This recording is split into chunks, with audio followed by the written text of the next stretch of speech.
My name is Kate, and I live with my husband, Michael. We now run a restaurant called Sunflower, which we got from my grandfather. He loved this restaurant a lot and had many loyal customers. Even though my grandfather was very sick with cancer, he kept working at Sunflower. He would say, "I don't want to be lying in a hospital bed. I want to be at Sunflower working until my last day." Even as he got weaker, he stayed cheerful and kept serving food with a smile, enjoying chats with his regulars. My grandfather passed away today with his family around him. He made me, his granddaughter, the new owner of Sunflower. He knew his time was coming and left a clear will about who would take over the restaurant. I decided to follow my grandfather's wishes and take over Sunflower. Thankfully, after he passed away, the customers kept coming and the employees who worked with my grandfather stayed on to help us. Since I had learned to cook like my grandfather, I felt sure I could make the same great food. My grandfather had put a lot of effort into keeping the restaurant running, and the regulars were pleased that the food still tasted just like his. They would say, "It tastes just like Grandpa's. Even though he's gone, it feels like he's still here with us." They were glad to keep enjoying his cooking. I felt more motivated as Sunflower continued to do well, but my husband Michael was becoming unhappy. He said, "Restaurant owners should be men. Why did you get to inherit it?" I answered, "Because I'm his granddaughter. Even though I own the restaurant, you'll be working with me, so it shouldn't be an issue." Michael wanted to own the restaurant and often complained about it. But I am the top chef, and even when my grandfather was alive, Michael mostly did the shopping and never cooked. I thought it was unusual for a restaurant owner not to cook. I probably should have considered giving the restaurant to Michael. But my grandfather had clearly named me as the heir. I felt it was important to honor his wishes and respect his will. When a customer would ask, "Kate, can I have another one of these?" I'd reply, "Sure, coming right up." The restaurant was doing well, and we were very busy every day. Then, one day, someone came to visit. "Hey, Michael, it's been a long time." It was Michael's younger brother, Dave. Dave had moved far away last year for a job, but he quit and came back. I don't get along with him because he never had a steady job and seems to just mess around. I greeted him with, "Oh hey, welcome back," even though he's a terrible brother-in-law. Still, he's an important brother to Michael, so Michael was glad to see him. Dave said, "I heard your grandfather passed away. Michael, did you inherit the restaurant?" "No, I didn't," Michael answered. "What? Did your wife get it?" "No way, she's a woman. It's ridiculous that she's the owner." Dave laughed, not noticing the annoyed looks from the customers. I didn't want to deal with my unpleasant brother-in-law, so I just ignored him. Dave then asked, "Since I'm family, can I get a free meal?" "Yeah, sure," Michael said. Dave ordered a big meal, drank beer, and left without paying. He was really inconsiderate. I told Michael, even when other family members come here, they always pay. It's not fair to let Dave get a free meal, so he should pay if he's going to eat here. Michael replied, "It's okay, he doesn't have any money. We should help him out a bit." It felt like he was taking Dave's side. After that, Dave kept coming to the restaurant regularly and never paid. Each time he came, I'd ask Michael to make Dave pay, but Michael ignored me. My insistence on having Dave paid made Michael annoyed, and we started having problems. Meanwhile, Dave kept coming to the restaurant more often, and Michael and I grew more distant. Whenever Dave visited, he and Michael would go to the kitchen to talk privately.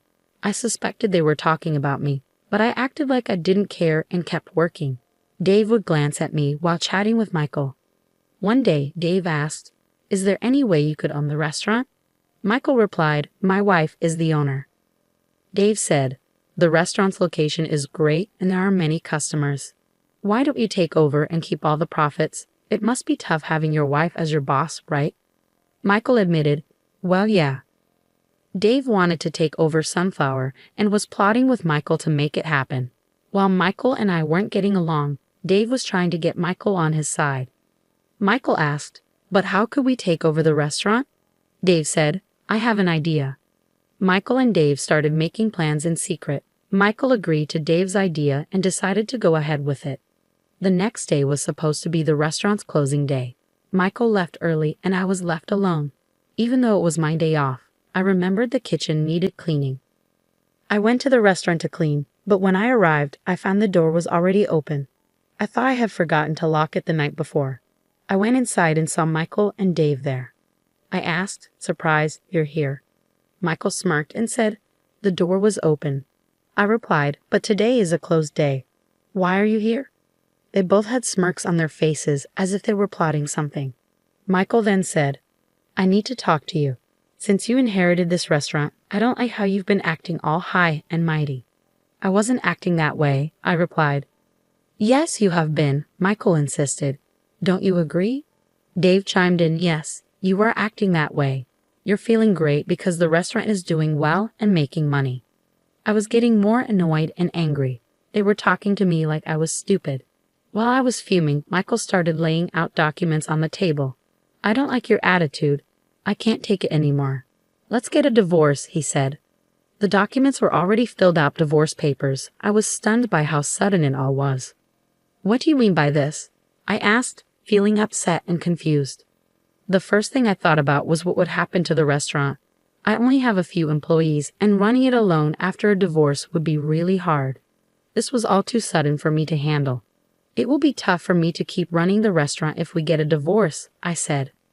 Michael responded, "We'll buy the restaurant from you. I'll become the owner, and you just need to leave." I couldn't understand what Michael was saying. He continued, "It's a waste because this restaurant has a great location and lots of customers, but it has a boring menu.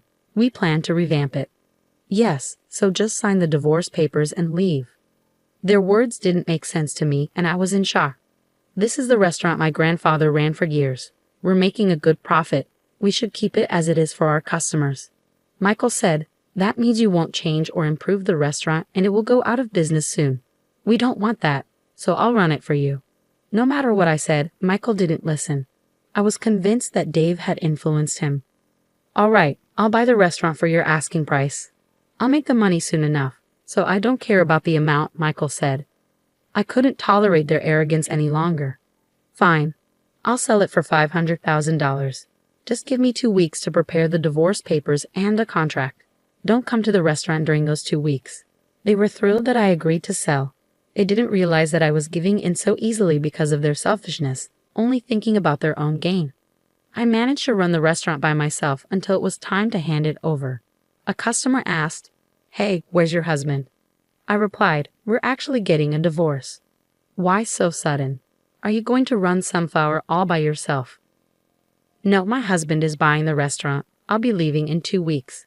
The customers were shocked and looked worried. But I had good news for them. I handed out a flyer I had recently made. When they saw it, they looked relieved. 2 weeks later, I brought my husband and brother-in-law the contract to sell the restaurant and the completed divorce papers. "Now you have nothing to complain about," I said. Michael signed the contract right away. $500,000. "I'm transferring the money to your account now, so this is officially my restaurant." Michael and Dave were thrilled. While they celebrated, I packed up my things and left the restaurant. As I went to submit the divorce papers, I was eager to see how they would handle the restaurant. Michael and Dave quickly reopened the restaurant. "I've already informed the employees about the situation, so running the restaurant without Kate should be fine," Michael said. "All right, let's start making some money," Dave added. They were excited and ready to go. However, when the restaurant opened at 10 a.m., something unexpected happened. "Why aren't the customers coming?" Michael wondered. Normally, customers arrived right when the restaurant opened, but today no one showed up. The loyal employees were also missing. Michael tried calling them but couldn't reach anyone. Since this was unusual, Michael and Dave started to panic. When Michael went outside, he saw a regular customer walking by. "Aren't you one of our regulars?" Michael asked. "Yeah, that's me," the customer replied. "I was worried because you didn't come in when we opened." "Please come in," Michael said.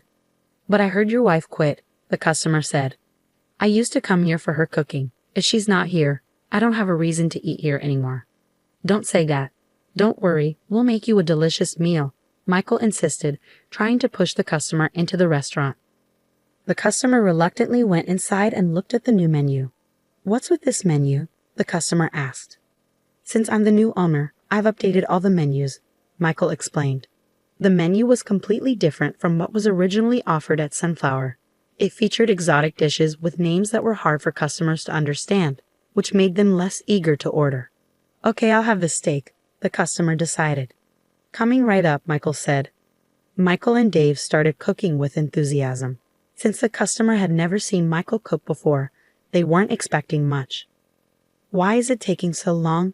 the customer asked after a while. "Here you go," Michael said, finally bringing out the steak after a 40-minute wait. The customer's eyes widened when they saw the steak. "What is this?" the customer exclaimed. What Michael served wasn't really cooking. There were only 3 slices of meat in the center of the plate. The meat was burnt on the outside and raw inside, with no sauce or side dishes, just bread and soup. "The meat is high quality. The seasoning is just salt and pepper. The meat is prepared this way so you can enjoy its natural flavor and tenderness," Michael said. The steak looked so unappealing that the customer couldn't even bring themselves to use the cutlery. Even the soup seemed very cheap. I'm not eating this," the customer said, offended, and tried to leave. Michael was shocked that the customer didn't even try the food. "Hey, you still need to pay for this. It's $30. $30? Are you kidding me? I'm not paying for this piece of underscore. The customer said angrily before storming out. Michael and Dave were left in shock. They were starting to realize the mistakes they had made. Michael had never cooked before, and Dave had never held a proper job. They were clearly not ready to run a restaurant. This should have been obvious, but they were so focused on making a profit that they missed it. After the new owners took over, Sunflower never saw another customer. Meanwhile, I started a new restaurant called Sunflower Second at a different location. The original employees joined me. This new restaurant was also inherited from my grandfather. My grandfather had been worried about the old Sunflower building, so he built a new restaurant at a different site. He intended to tell people about it once it was finished, but he passed away before it was completed. I inherited this new restaurant as well. I never told Michael about it. 2 weeks before selling Sunflower, I advertised the new restaurant to our regulars. They followed me to the new place because they wanted to enjoy my cooking again. Thanks to their support, the new restaurant was busy from day one. We were able to hire new employees, and the $500,000 from selling the original Sunflower helped me give everyone a raise. At the new restaurant, I kept the original Sunflower menu but also added my own unique dishes. I aimed to attract younger customers and families by creating menus that appealed to children as well. This strategy worked well, and more families started coming to the restaurant. We grew by keeping the beloved original dishes while offering new options for younger diners. I felt fulfilled and busy every day. Meanwhile, Michael and Dave were struggling. They had borrowed money to pay me the $500,000 and were now receiving reminders about their debts. "What are we going to do about this?" Michael asked. "You're the one who started this mess. You should fix it," Dave said, sounding desperate. Dave, not expecting things to turn out this way, didn't know what to do. Then he came up with an idea. "I have a good plan," he said. They showed up at my new restaurant unexpectedly during the lunch rush with their good plan. "Help us, Kate," Dave shouted loudly, ignoring the many customers who were eating. Michael, with an injured arm, added, "I can't cook anymore. We want to return the restaurant to you, so could you just give us back the money we paid for it? The original Sunflower is now your restaurant. You signed the contract. You need to take responsibility and work hard." I replied. I didn't take Dave's plea seriously and tried to get back to my work. Then my ex-husband entered the restaurant clearly in pain. "Kate, help me," he cried out. As Michael made a scene, I tried to ignore him and returned to the kitchen, despite the murmurs from the customers. "Wow, that looks really painful. Is he okay?" they whispered. Hearing the concern from the customers, I looked at Michael and was shocked. His arm had a huge bruise. "Wait, you're really injured?" I asked. "Yes, that's what I was trying to tell you," Michael said. "Then you need to go to the hospital right away," I insisted.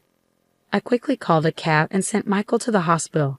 During my lunch break, I went to check on him.